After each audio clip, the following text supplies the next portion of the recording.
be live on Facebook. So we'll pretend we're live, even if we're not, we're just talking. So welcome everybody to For Feck's Sake Marketing Adventures with Carmel, and today with Gisela. Hi.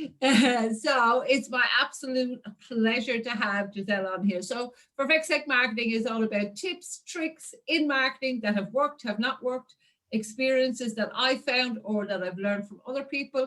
And it's about interviewing business people and getting to know a little bit more about the people behind the business. And also they're going to share some tips and tricks. And today is going to be how creativity can help you in your business. So with it, is it Gisela or Gisela? Let me make sure. Gisela. Yeah, Gisela. I thought it was. So Gisela is an artist full of fun, creative medicine woman, tech goddess, and creativity counselor. But very playful. I actually attended one of your classes, gosh, months ago now. And it was very wild and painty, but the actual fun and the playfulness and using art as a therapy is just really, really powerful. It is. And it brings out that little inner child. I know I'm preaching to the choir. But before we go into the tips and how that creativity can actually help you into business, tell us a little bit about Gisela and about how you came to where you are now. And I know we haven't got hours, but you know what I mean, the short version. The short version. You know, how you came to be doing what you're doing now. Okay, so pretty much I was a high school art teacher forever. I mean, I've always been an artist. You know, I've only owned that recently, but it's like I've always been an artist. It's, you know, but I wasn't, you know, confident enough to go and do an arts career as such. So I needed to go and do something arty that would bring in some money. So I went and did teaching, and that's been great. But what I found probably the last 10 years of teaching, that there's a lot of disconnect for kids. There's no, you know, so that made me interested in the whole idea of the counselling. I went and did art therapy training, and the more I looked at it, it's like all very clinical. And so when I learnt intentional creativity about 4 or 5 years ago now, that was like an explosion of everything coming together, and it was like, oh, this is how it is. Because what it does is that whole process of how could I bring that creativity, but that, you know, the healing aspect of it as well, how to, you know, mend things, how to get new ideas, and, you know, you can direct it in so many different ways. So about 3 years ago, I retired from teaching. I decided that that system, I can't fix it from inside or outside. So I'm just going to work around it and deal with the older people. Yeah. The people that have been through that system, that, you know, as you say, that might have a bit more realization now and go, hang on, no, I didn't enjoy that, and now maybe I can. No, and that's one of the things that I found. It was so healthy for the kids to do the art therapy processes and all this, but because I had to do the curriculum stuff, I couldn't actually marry those two up in a efficient way for what my bosses wanted me to do. So I went, right, I'm out. So now I'm doing this work with people, and now, you know, in the counselling aspect of it and mentoring people to bring about, you know, whatever it is that they really want from themselves, because everything's inside. That's pretty much my thing. Everything's inside. We just got to find a way of getting it out. So tell us what was that change for you, that, okay, you had the realization that you couldn't kind of fight the system, if you like, but we'll talk more about that.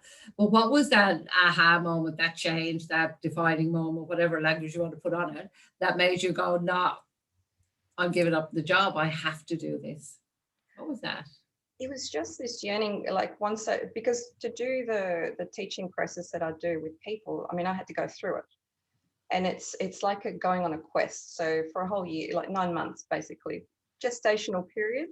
And 5 paintings later, 5 very big paintings later, all of this stuff came out. It was like, oh my gosh, this is my life. And I mean, this one's my big, I keep that one there to remind me, because that one was the one that did so many shifting things, because it was all this stuff that I didn't realize that I was holding on to that stopped me from going forward. And that's when we did the whole move down to Perth, and just like, all right, let's out. And it was brilliant. That's interesting, isn't it? Because some people would have their vision board on their wall, and I suppose in some ways it's almost a vision of what you've been through board. Cool, awesome. And look, art is very, for me, interpretive, as it's interpreted by the person viewing it or by the person painting it for whatever reason. Would I be fairly accurate in that assumption? Yeah, it's very, very subjective. So, Subjective, one person can create something and, 10 people can look at it and get 10 different things out of it. Yeah. I see some of the, in museums and things like that, you look at the art and somebody goes about all the intricacies and I go, what? I can't see that. So it's amazing. So I just want to bring it back for one sec when you said like that, we're not taught these things, and we're quite often not, we're put into a school system or a whatever system. So we're not taught to bring that creative brain out. Or there is also quite often, you were saying that, I had to make this art pay money because we're told, oh, it's an arty job, that's an arty farty, and you have visions of the poor artist and whatever. So society kind of tells you either make it to go make a job because you can never make it as an artist. How did you go through that? Well, that took a lot of work. Because it is kind of a meme, if you like. It's like, oh, well, you have to. I know, but the thing is, it's not true because there are so many, artists out there. I mean, it used to be a very closed-in sort of thing, but with the explosion of the internet and social media, so many artists are getting out there, and it's pretty much whatever people like. So anybody can make, their artwork be profitable, I guess, in a way. I guess for me, it wasn't ever so much about making profit from my art as such, but more of creating, from within. And then if people like it, they don't. I find that creating just for the sake of selling doesn't work. Yeah, it's one of those things. If you create from that aspect, you don't actually create properly. It doesn't. Yeah, because it's like something else instead of just channeling, I would imagine, what you. Yeah. So I mean, it's something that you develop over time, and it it's like anything or whatever skill you've got, you've still got to keep working on it, developing it. You grow as a person, your craft grows. You might change directions here and there, like with anything else that you do.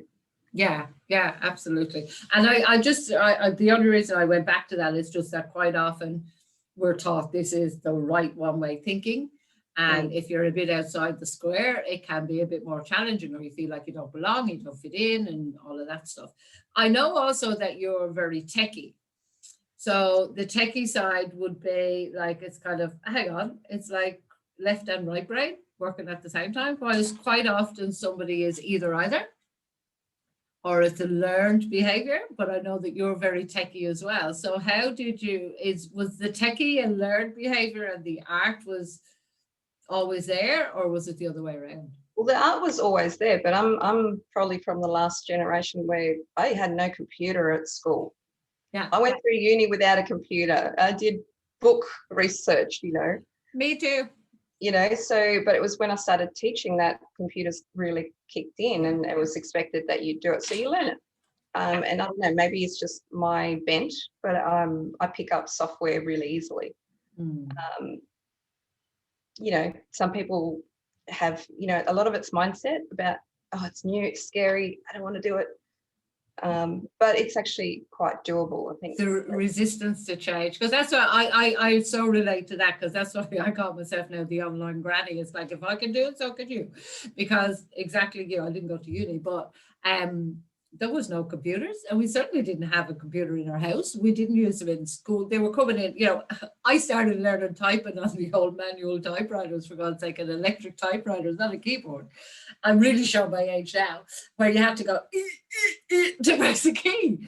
And there was a fear of, oh my God, what if I break it? What if I press that and I delete everything on it and things like that? But I think when you let go of the fear of getting it wrong, it's like that in so many areas, and you go, I'm just teachable, just somebody just show me, and get somebody to actually support and show you. But I was just interested because quite often a techie person and creative person, Yeah, It's usually a resistance in the middle somewhere. yeah, and it's kind of, I mean, there's always resistance to some things, you know, you go, Yeah. you know, I fought with WordPress for ages because I hadn't wanted to go to WordPress, but I ended up with WordPress. And then all of a sudden it's like, when I let it go, just like, oh, click, there we go, let's get on with it. It's awesome. It's awesome. WordPress is the way to go. Anyway, tell me this is a question I always ask my guests, and because again, it's very, very subjective. What is success to you? Cool. Success is creating transformation, or, you know, and helping people to find that change in themselves and seeing it happen. It's a lot of the time it's a delayed sort of a gratification to see it.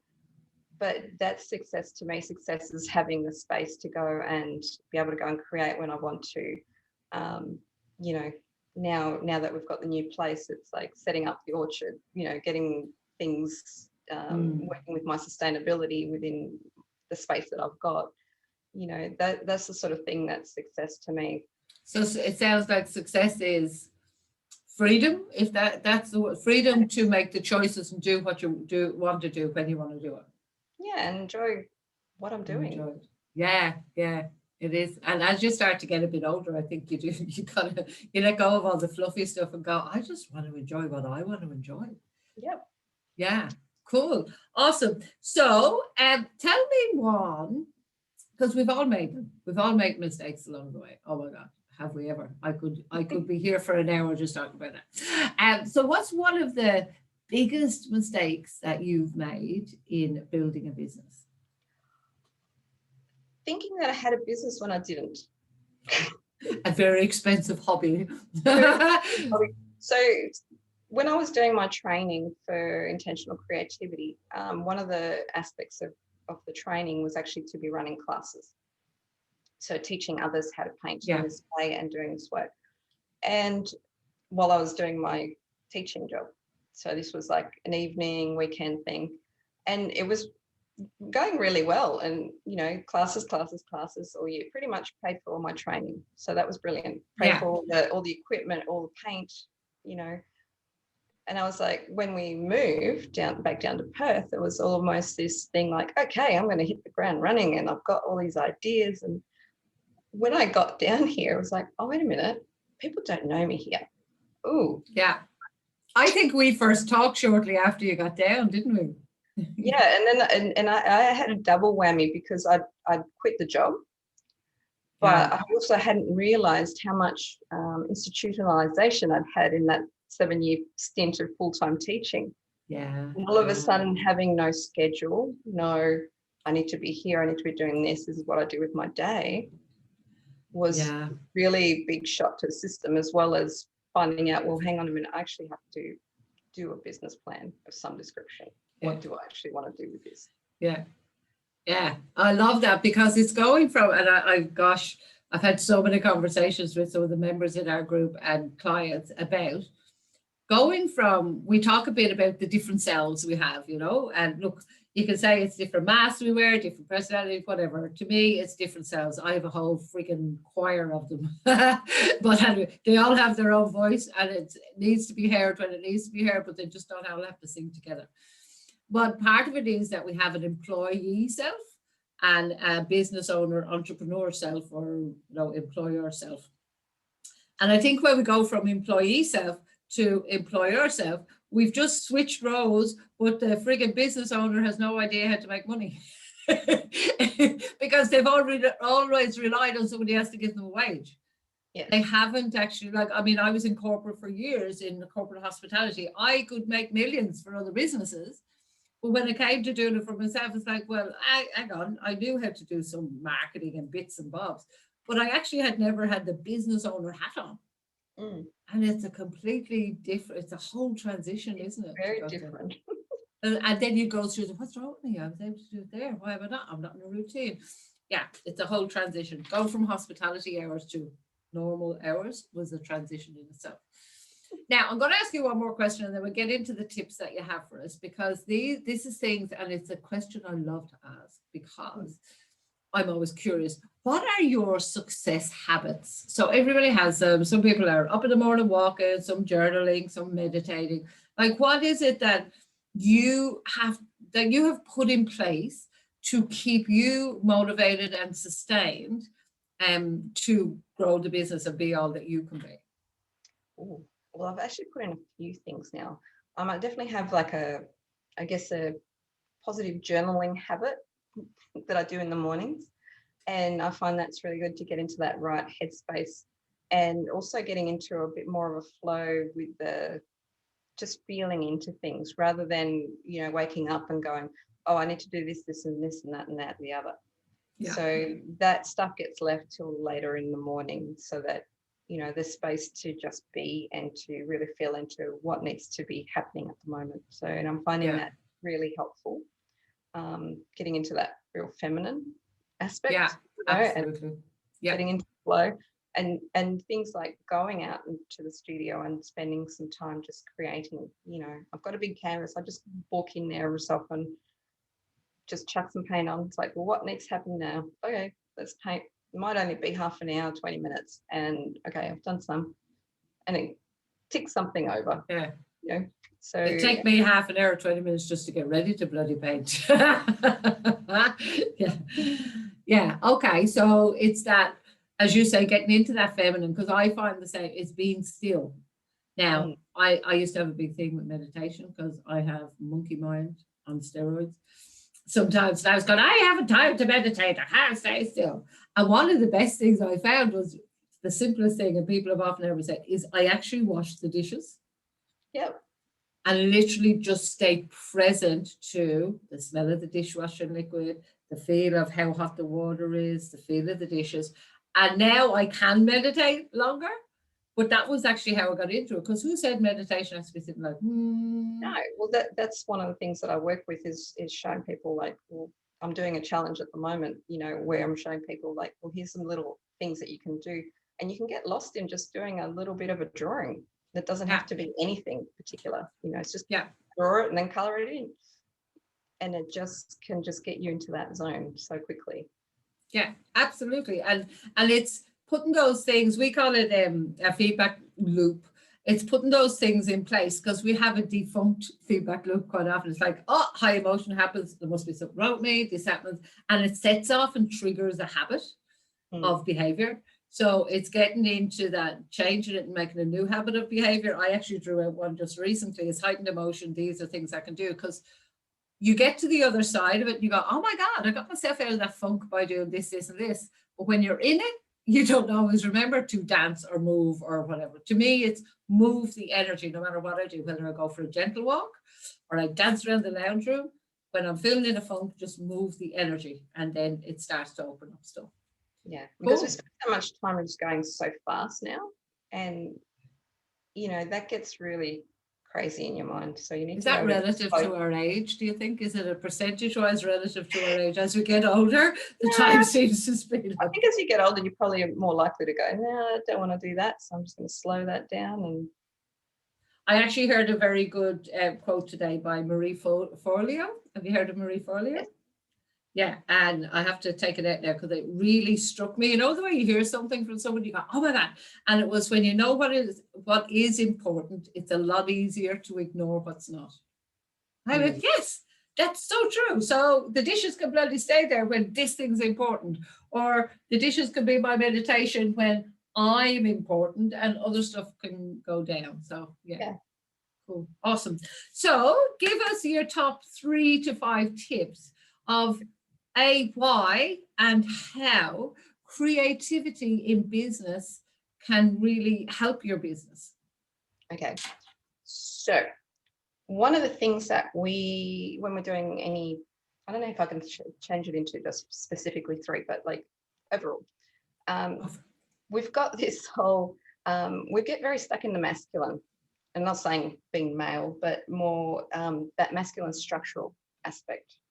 So for somebody that's watching, I have an assumption when you say the masculine, because I talk a lot about it in another area. But just give us a brief overview when you say stuck in the masculine. What are the tendency of the masculine energy? So that's very active and very much action based. So you're doing. So you've got your list. You've got I've got to get through this and this and this. I'm doing, the social media. I've got the I'm in website. my masculine. Yeah. But what happens is that we've got to have the balance of the feminine. And usually when you want to create something new, you get a flash of an idea. Yeah. And our tendency is to generally take that idea and just throw it into that structure. Oh, let's put it into this. We're going to put it into that. And it's instead of giving ourselves maybe a little bit of time to actually just feel into that. And this is where the creative aspect doesn't mean that you need to go off and, become a painter or anything. You can if you want, because it actually works really well.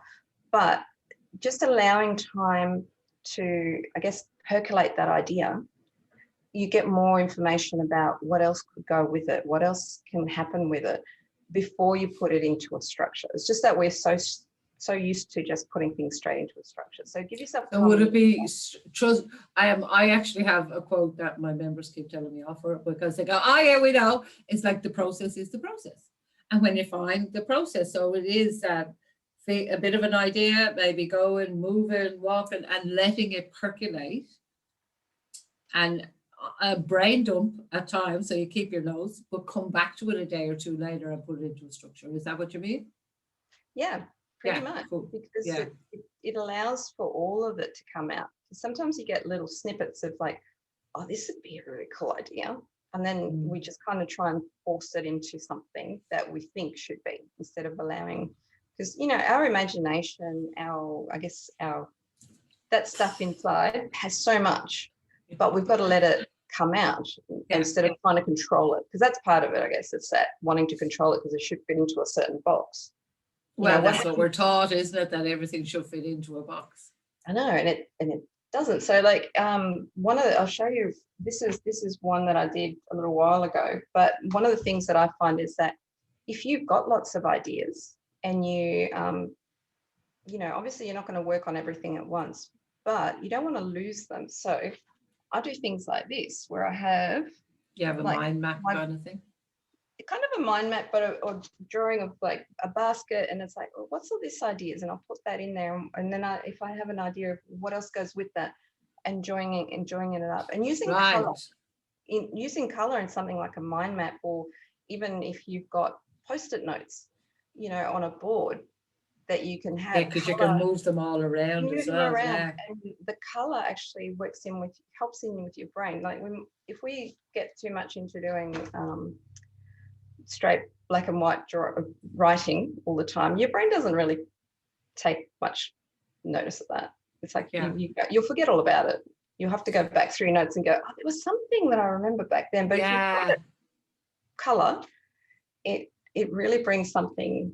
I suppose it's like bringing in all the senses, the same as your auditory and your olfactory and your vision and your kinesthetic. So it's bringing the color goes into more of the visual and the kinesthetic side of it too. So it's kind of bombarding your brain from all angles. All angles. And then things come out, and then your wisdom comes through, so that you can go, oh, where do I need to focus right now? Because obviously you can't do everything at once. Why? We try. Balls in the air.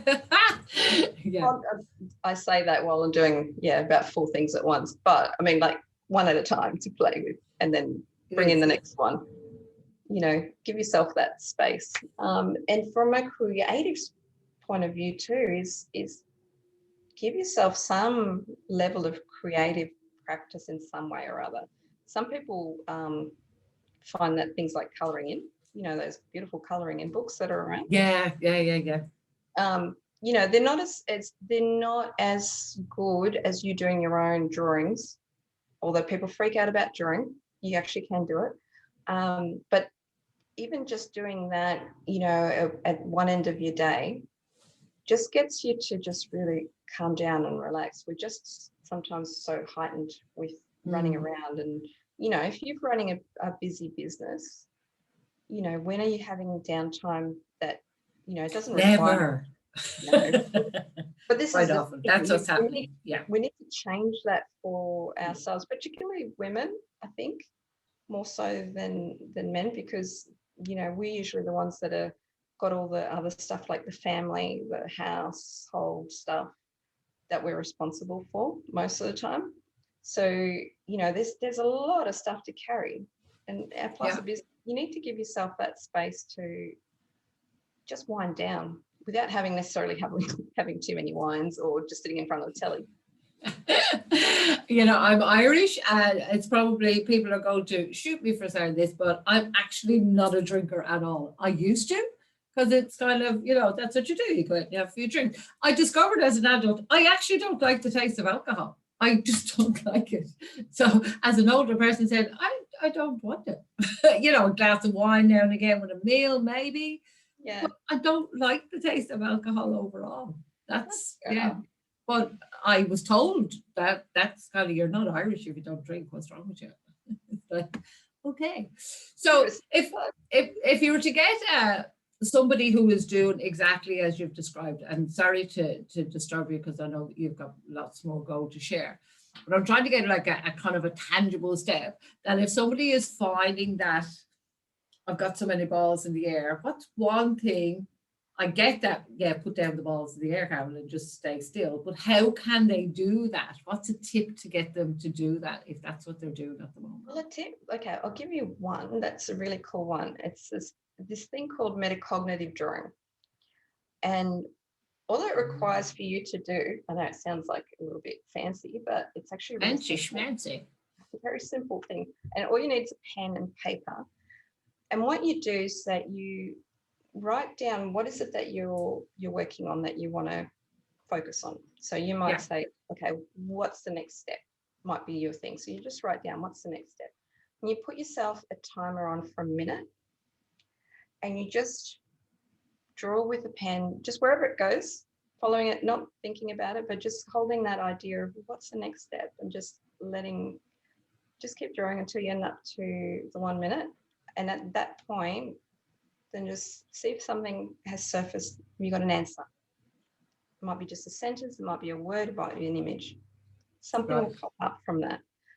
And the reason that happens is that when you try to find out what to or where, you know, answer a question, your conscious mind gets in the way because it wants to control everything. Of course. Go on. Yeah. So and then that's the really beautiful thing about creative practice, however you do it. Some people do music, some people do you know, cooking, whatever. But and it's to find what works for you, isn't it? Yeah. When you're doing that, you're keeping your, like with a drawing, you're actually keeping your conscious mind is focusing on this pen moving around and it's wanting to sort of try and control it, but you know, it's kind of going with it and it's focused in on that bit of paper. Meanwhile, the other part of you is actually, it's like going, oh yeah, what is the next step? And it kind of comes through. So you haven't got that conscious mind to censor what's coming through for you. It's kind of the same thing when you're looking for your car keys or something, you've forgotten them, you're rushing around like a banshee looking for your car keys. And then you take a deep breath and you stop and you go, you know what? I'll just calm down and I'll find them. And you'll find them within 10 seconds. Yeah. It's just that because your unconscious mind knows where they are, your conscious mind's just panicking because you're supposed to be somewhere and you're going to be running late and blah, blah, blah, blah, blah. So it's that kind of concept. Cool. Okay. So what else? What else? Well, there is another thing that I do is, I'm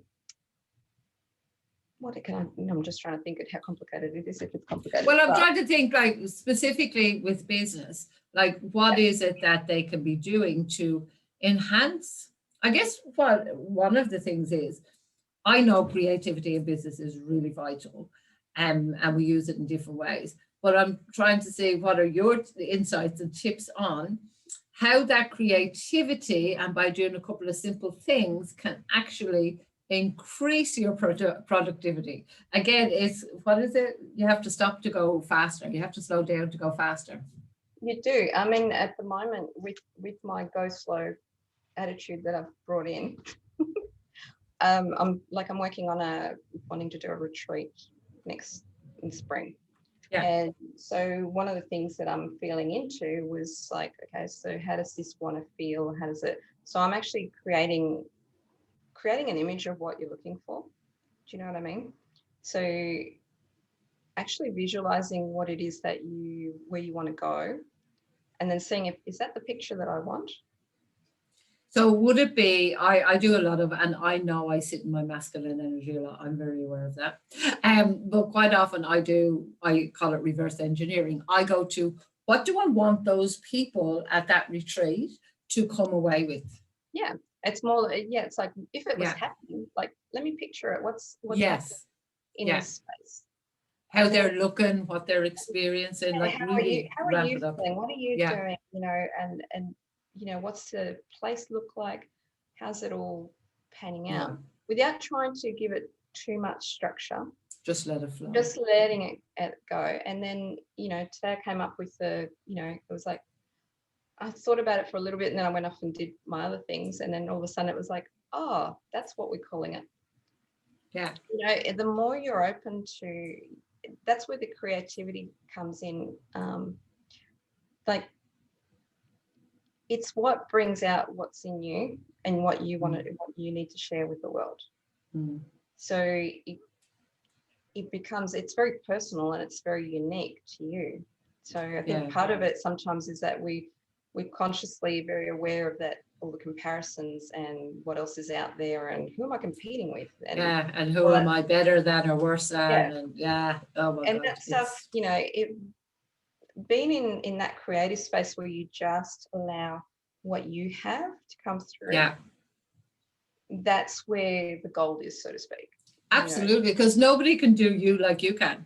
Like that, I often give a metaphor of, you could cut me open right now and you'll find, a bit of liver, your lungs, kidney, I don't know what condition they're in, blood, guts and whatever, in there, but you'll never find Carmel in there. Just like you'll never find Gisela in there, because nobody can do me like I do and nobody can do you like you do. And we have this, I often look at, the iceberg that we say, the little bit on top and down. That's our unconscious mind. It's like the biggest, most freaking humongous computer ever that knows everything. So when you put that, hey, this is what I'm thinking of doing, it's working around the clock in the background, isn't it? It is. And it's having that ability to not shut down your logical brain, because of course your logical brain is keeping you safe somewhat. It needs to know that you need to stop at a bloody red traffic light, for example. But it is keeping it kind of distracted and a little bit busy. I think that's what you're describing with the pen, enough that this one can go, and that's what I call the aha moment. Sometimes you go, oh my God, that just came out. I sometimes read something I've written, maybe a memory will come up on Facebook and I go, did I write that? Who the hell wrote that? Because I was in a creative mode in that time, and I might be in that more analytical mode when I'm reading it going, oh, that was some good writing. Who wrote that? It was me. That's the other one too, that we have the whole critical aspect that comes up as well. So you've got that creative aspect that has all these beautiful, wonderful ideas, but then we've got the critic who comes and goes, meh. And that's that keeping you safe part. That's one of those selves, isn't it? There's the critic and the procrastinator and all of this, and we have so many different selves. But keeping them, befriending them, I guess it's in a way. That's exactly it. They all have their own job, They all have their own jobs, but they have to have their jobs in the right proportion. So it's an interesting, I don't know if you've ever heard of a thing called voice dialogue, and that's what I'm referring to about the different selves, and it's about embracing them, but we have disowned selves as well, and that's how we kind of get that mismatch. So, for example, mine used to be, if somebody was in their victim, whinging and moaning, I was like, oh my God, blah, blah, blah. But the fact was, I had disowned my victim self. The victim self has a job. What's the victim's job?